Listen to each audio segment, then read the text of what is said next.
Nagreklamo ng panibagong cyber libel complaint si dating Senator Antonio Trillanes IV laban kina Senator Alan Peter Cayetano, Senator Rodante Marcoleta at 18 nagpakilalang dating bodyguards ni dating Congressman Zaldico.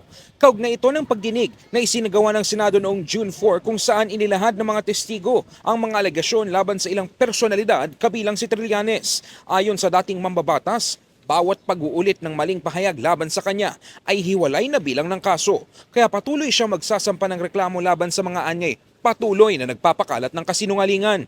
Muli, inulit nila yung mga kasinungalingan na sinabi nila na nagbigay sila ng mali-maliatang pera sa akin para doon sa ICC.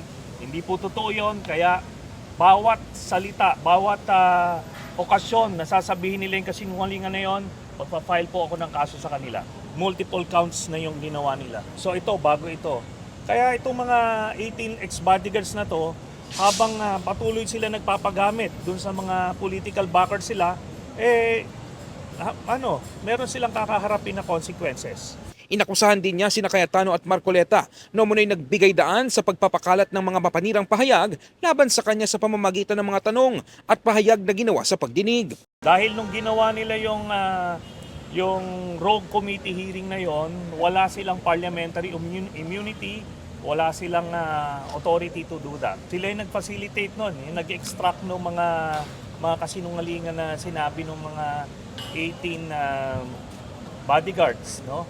Ayon kay Trillanes, nasa korte na ang desisyon kung i-consolidate na lang ito sa mga inihain niyang reklamo, gayong submitted for resolution na ang mga naunang kaso laban sa 18 dating ex-bodyguards. Ito na ang ikatlong reklamo na inihain niya sa DOJ matapos siyang akusahan ng umunoy pagtanggap ng pera upang suhulan ang mga investigador ng International Criminal Court na mariin naman niyang pinasinungalingan.